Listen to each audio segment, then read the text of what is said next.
Helle Strandgaard Jensen, vi skal snakke lidt om digitaliseringen i Danmark og dens betydning for danskerne. Og jeg ved, du siger, at et godt årstal at begynde den historie i, det er 1968. Hvad er det, der sker i 68? Ja, i 1968 der får vi CPR-registeret, og CPR-registeret bliver opbevaret på hulkort på kommunernes EDB-centraler. Det vil sige, det er altså en, digitalisering af data omkring borgere i Danmark. Så det er en god start, synes jeg. Også selv man har haft computer inden de store virksomheder, og også universiteter har haft sådan nogle meget store mainframe-computer. De er ikke store, fordi de kan meget, men bare simpelthen, fordi teknologien fylder rigtig meget på det her tidspunkt. Men den her tidlige digitalisering, hvilken betydning har den reelt for folks liv og adfærd? Altså for borgere i Danmark har den ikke særlig meget betydning. Der er ikke mulighed for at opbevare særlig mange data, og der er heller ikke mulighed for at samkøre data på tværs af registre for eksempel. Og at flytte data rundt er meget besværligt, så derfor får det er ikke det, der har den store kulturelle, det er ikke det medie, der har den store kulturelle betydning for danskerne på det her tidspunkt. Det er fjernsynet. Men så sker der jo noget stille og roligt op igennem 80'erne. Vi får de første computere, folk begynder at spille computerspil. Commodore 64 er der sikkert nogle af de ældre seere, der kan huske. Der er også nogen, der kan huske, de havde en far måske, der kom hjem med noget, der lignede en stor kuffert, men i virkeligheden var de første mobiltelefoner. Hvad er det, de her ting, som de første mobiltelefoner og den personlige computer, hvilken betydning får det for livet, både i hjemmene, men ikke mindst på arbejdspladsen? Altså man kan sige, at de danskere, der møder computer på det her tidspunkt, de vil møde dem på deres arbejdsplads.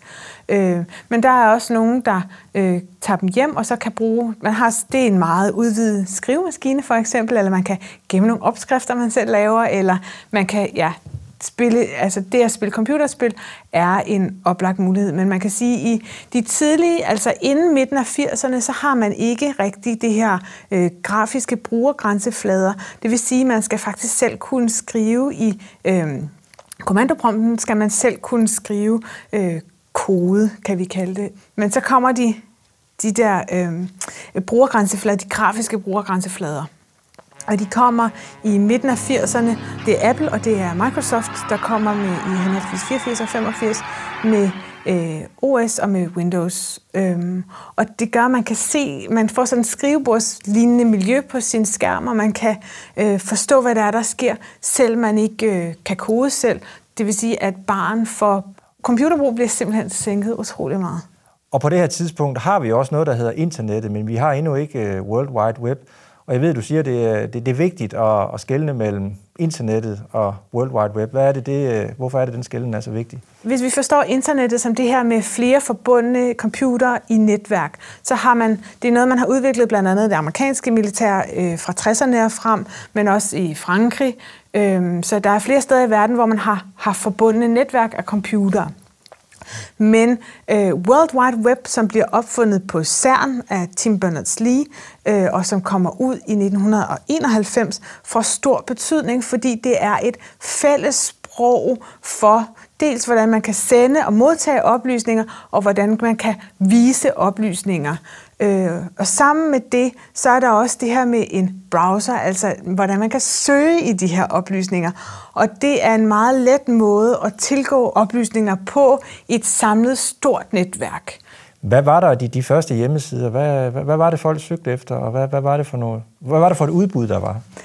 Altså det er de kendte mediekoncerner, som DR, som Pressen, altså Politikken, og som man ser, måske offentlige myndigheder, og det er tekst, og det tager utrolig lang tid at tilgå. Altså det er computeren, man skal ringe op med sit dial-up-modem, man skal betale per minut, og så kan man få lov til at se tekst med få hyperlinks, man kan trykke på.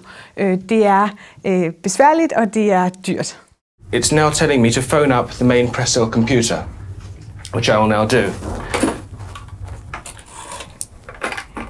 I'm now waiting for the computer to answer me. It asks with a tone, and then I just flick a switch on the modem and replace the receiver. And it comes up with an opening screen. Og det her med prisen gør jo for eksempel det, at man, så sidder man derhjemme, så skriver man sin e-mail i sit tekstredigeringsprogram, og så ringer man op, og så sender man den, og så logger man af igen, og så er det, altså, så man tjekker ikke hele tiden sine e-mails. Man er slet ikke på samme måde, og har ikke mulighed for at være det. Men det ændrer sig jo med, hvad kan man sige, i Danmark har vi nogle forudsætninger, som er rigtig gode. Vi har alle sammen adgang til telefonlinje, og vi har adgang til, altså der er konstant strøm. Så nogle af de her infrastrukturelle forudsætninger, som skal til for udbredelse, er faktisk rigtig gode. Og antallet af hjemmesider eksploderer jo også i starten af 90'erne, men det er jo besværligt at lave en hjemmeside, og det er ikke specielt mange, der kan. Men så får vi for eksempel blogfænomener, og fra 2004 får vi også Facebook for eksempel. Hvad betyder de medier for digitaliseringen og den adfærd, vi får med de digitale medier? Omkring årtusindskiftet, så har der er noget teknologi, som gør, at det bliver meget lettere for folk selv, og altså softwaremæssigt bliver det for folk selv ligesom lettere at lave indhold. Hardwaremæssigt det er billigere, folk har det, og så samtidig er der også det, at data bliver billigere. Så på den måde kan vi være mere på, og det er lettere for flere mennesker at bidrage. Og så en stor game changer kommer også i 2008, da Steve Jobs præsenterer den første iPhone, og lige pludselig så kan man have World Wide Web med i lommen. Kan man næsten overdrive betydningen af, at du nu har computeren med?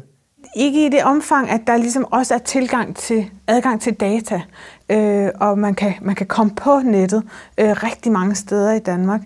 Touch-teknologien er én ting. Vi har også smartphones, som kan gå på nettet. Vi har Blackberries med et lille tastatur inden det. Men det, at vi får smartphones og også får billigere smartphones i 2010'erne især, og en eksplosion af også af hvor mange mennesker, som har dem, det får en enorm betydning. Og igen sker der også ligesom med touch-teknologien en yderligere sætning af den bare i forhold til, hvad er det, man skal bruge for at være på et digitalt device, som for eksempel en tablet eller en smartphone.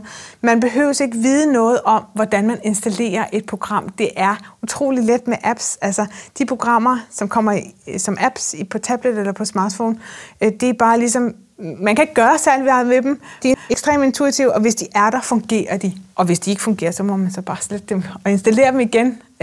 Men det gør, at selv meget små børn, men også ældre mennesker, har meget let ved at bruge de her devices. Hvis man ikke er på den digitale bølge i dag, så kan man jo stort set ikke kommunikere med myndighederne i Danmark. Er det et demokratisk problem? Der er selvfølgelig nogle problemer indbefattet i det her med den totale digitalisering, for eksempel af kommunikation med myndighederne, som bliver digitalt for alle borgere i Danmark siden 2014. Der er nogen, som ikke kan deltage i kommunikation på den måde, og det er selvfølgelig vigtigt, at vi har øje for, hvordan vi finder nogle strategier, som kan være inkluderende for de her personer. Samtidig er det jo også vigtigt, at når vi så stiller krav til, at kommunikationen sker på den her måde, men der også er mulighed for meget stor dataindsamling omkring os i vores samfund, og også brugen af de her data, at vi så sørger for, at vi har nogle uddannelser, hvor man faktisk lærer børn og unge at forstå, hvad det er, teknologiens betydning kan få for deres liv, også i forhold til sådan noget som social segmentering eller overvågning. Tak skal du have.